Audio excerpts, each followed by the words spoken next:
Donc là, on est le lendemain. J'ai été voir donc mon travail que j'ai fait, ça me plaît pas. J'ai du cloquage dans la première intervention en bas. Du coup, on va la reprendre ensemble tout à l'heure. Hier, j'ai pas pu tout filmer parce que toutes mes batteries, elles étaient à 0. Donc là, hier, tu n'as pas vu, mais j'ai rendu ici une première passe avec du plâtre et une seconde passe avec de l'enduit de lissage. Et là, il me reste à faire ici, replâtrer le bas. Et après, on va leur remettre ici, j'ai repris de la colle à tapisserie qui me restait d'un vieux chantier qu'on va coller là, histoire de faire du all inclusive.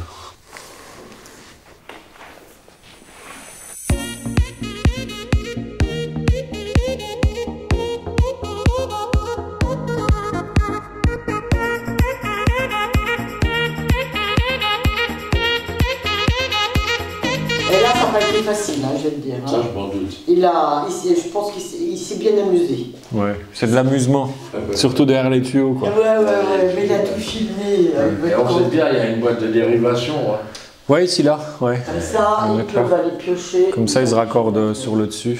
Mais en bas, j'essaie de rattraper les clocages quand même. T'as le temps pour le faire arriver l'électricité en bas? L'autre prise, non. Ouais, Ah non, ça fera que je revienne une autre fois. Quand j'aurais besoin d'un électricien, alors je pourrais l'appeler. Ah oui, tu peux. Oui, ouais, Ça va être très bien. en termes de disponibilité, là, c'est chaud quand même. Hein. Bon, là j'ai dû rattraper un petit peu, tu m'as pas vu, c'était fait en caméra coupée, j'ai rattrapé une micro-bosse, parce que bon, c'était un peu tout cassé là-bas. Du coup, là, le peintre, il mettra un petit joint d'acrylique au-dessus, il repeindra, et puis ça sera bien. Ici, je vais faire mes raccords. Ce qui est bien avec les boîtes Legrand, c'est qu'il y a un cache sur les vis. Comme ça, il n'y a pas de plâtre dedans. Alors, les menuisiers, après, ils remettront des bornes à levier, puisqu'en général, c'est du souple chez eux. Bon, là, je vais aller couper le courant dans tout le bâtiment. Je raccorde, et après, il faut que je trouve absolument à quoi correspondent les prises là, pour savoir si je suis bien sur un 16 ampères. D'ailleurs, tu vois que les prises, elles sont mises à l'envers. Je coupe le courant, je raccorde ça. Ah, ça me stresse, ces prises mises à l'envers, là. C'est bon, ça tient.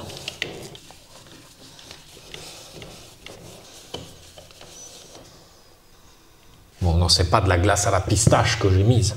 C'est de la colle à tapisserie. J'ai remis le morceau de tapisserie là. Et le problème que je me rends compte quand je mets la plaque de finition, c'est que mes prises devraient être plus hautes. Sinon, on voit la bordure au-dessus. Du coup, je suis obligé de tout relever.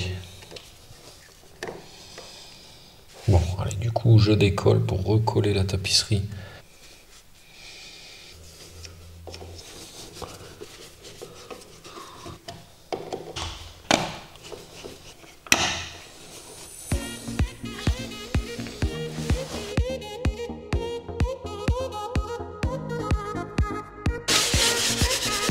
Non, laisse tomber, arrête ça. Ah, il faut que ce soit propre, hein. Après, de toute façon, il faut que je fasse un test pour savoir à quel disjoncteur ils sont. Parce que si l'intensité du disjoncteur il est trop gros, c'est pas génial pour les volets roulants. Les volets roulants, normalement, voilà, c'est 16 ampères. Du coup, si je m'aperçois que c'est du 20, idéalement, il faudrait repasser sur un disjoncteur 16 ampères. Quoi. Mais hier, j'ai pas réussi à trouver à quoi correspondait, mais je vais rechercher, on va regarder ensemble à la limite.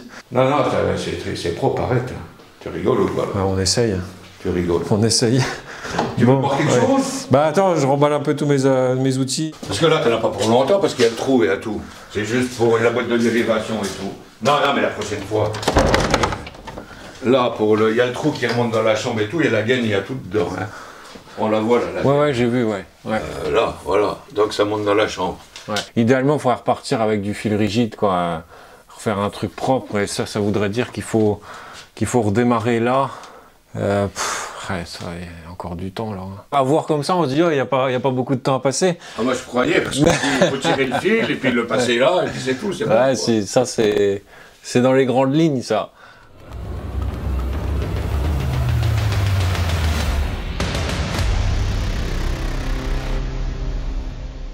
Prise cave plus chambre rez-de-chaussée, ouais, c'est la première. Bah, quand je coupe ça, il y a encore du courant dans la chambre. C'est pas vrai. Bah si. Et l'enduit de finition, tu l'achètes où toi celui-là? fournisseur de peinture. Mais si toi tu veux en prendre de l'enduit de finition au plus près ici, bon je sais même pas, enfin au Brico Dépôt, tu prends du Placo GDX. GDX. De toute façon il n'y a pas 50 en enduit de finition, mais c'est à la cour des matériaux. Le GDX en fait il se ponce très bien. C'est un enduit de lissage qui se ponce très bien. Si tu prends c'est meilleur que l'isocol ça alors, même parce qu'il y en a qui font des finitions à l'isocol S là. Ah, je connais pas du tout ça. Ah bon.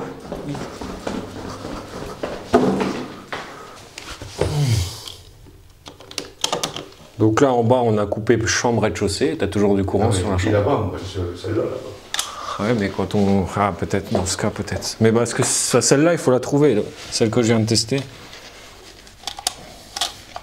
Ouais, là il n'y a plus de courant sur celle-là. D'accord. Mais alors celle-là, elle serait reprise où alors? Bonne question, bonne question. Ouais, on va chercher, on trouvera. Bonne question, faudrait que je regarde si je trouve des... Mais on va regarder, je ferai une combine et puis on verra lequel je ferai des tests. Je verrai ça. Oh, c'est déjà pas mal qu'on sait que là c'est bon, là il y en a pas. Ouais, mais c'est chiant de ne pas avoir tout sur le même disjoncteur quand tu as un disjoncteur qui est marqué prise de chambre. Idéalement, il faudrait que ce soit toutes les prises de la chambre. Alors celle-là, je ne vois pas où c'est qu'elle peut venir, mon putain. Ouais. Non, bah, je me souviens pas d'avoir moi. Je chercherai. Il me semble qu'elle était là, celle-là. Ouais. Bah là, je fais déjà. Oui, non, vas-y. Puis on y regarde. Merci. C'est cool, t'as un petit peu l'ambiance du chantier, j'ai pas coupé exprès. Je te partagerai une partie de ce qui a été dit. Là, je reprends un peu les enduits. Je fais une révision parce qu'il y avait du clocage. Et peut-être ici aussi. Au pire, le papy, t'as vu, il touche un peu en enduit, du coup, il poncera ou il réenduira. Enfin, il raffinera un petit peu.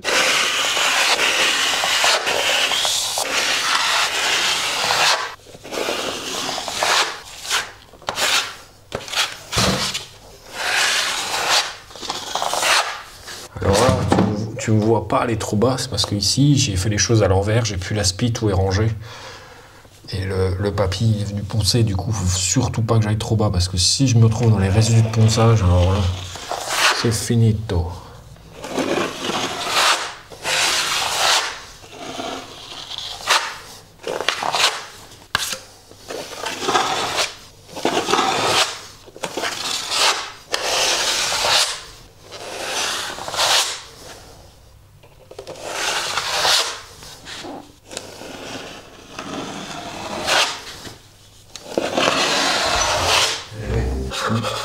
GDX, non, c'est pas celui-là.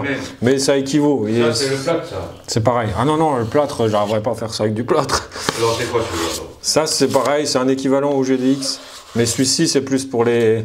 C'est les peintres qui l'utilisent, quoi. Mais moi, il m'arrive d'utiliser du GDX. Hein.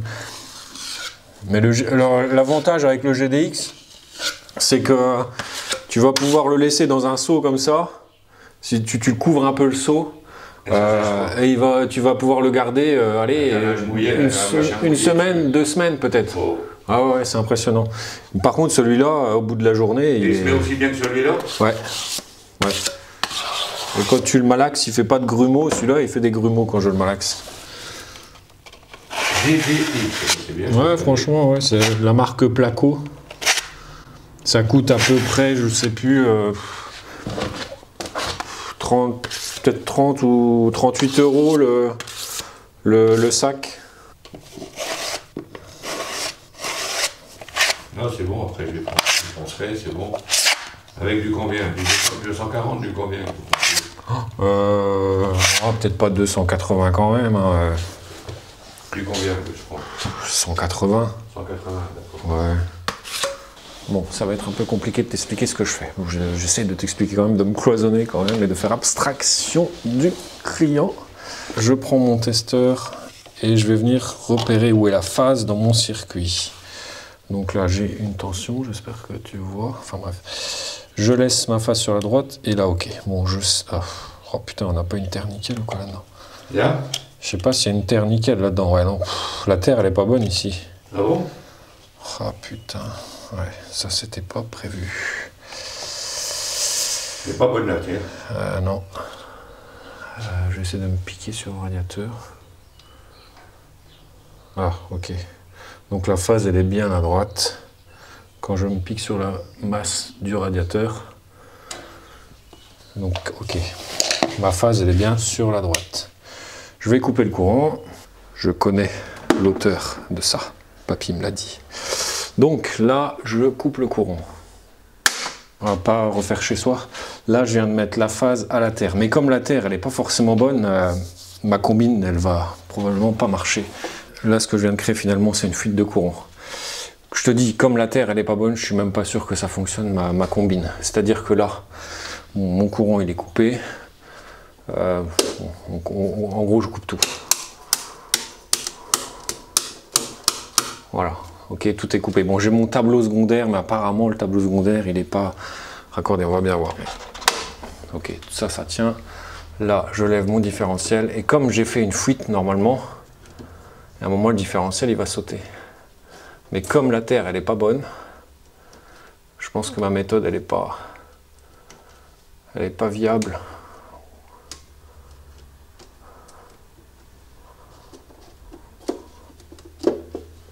Ouais, bon, on va faire autrement.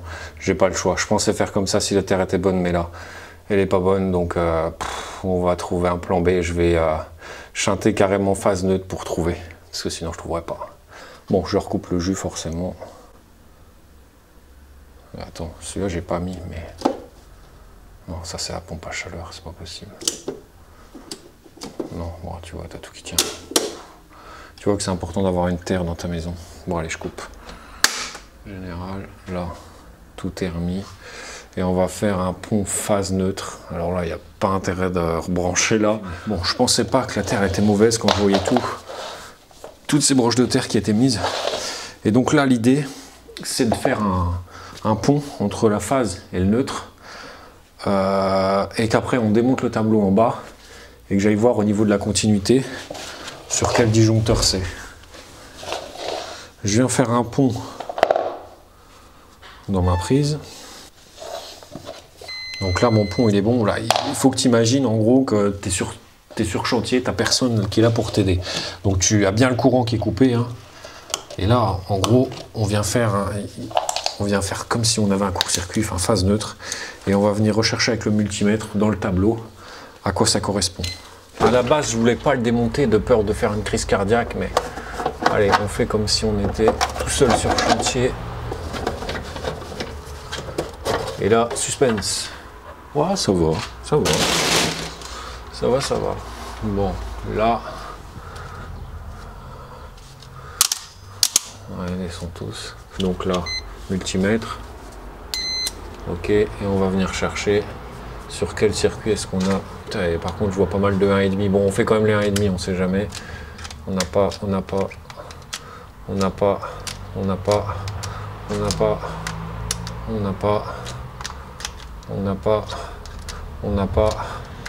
Ah, on a.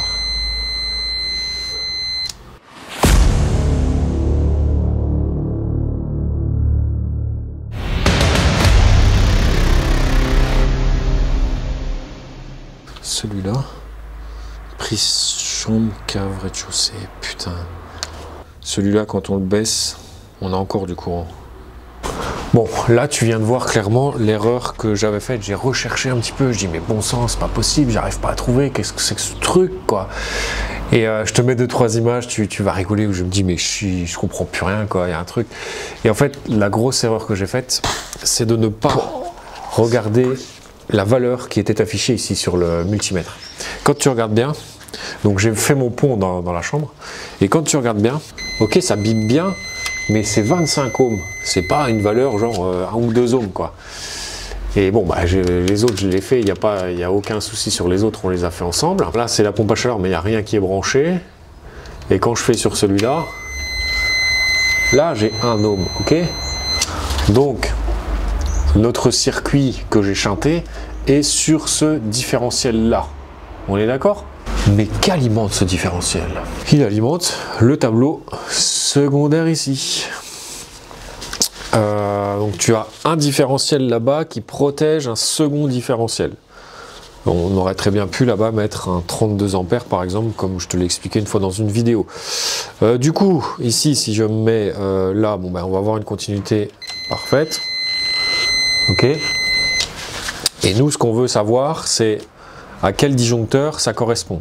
Alors là, en fait, je suis en train de te montrer une méthode, c'est quand tu veux pas courir, chercher, monter, descendre. C'est quand tu es tout seul.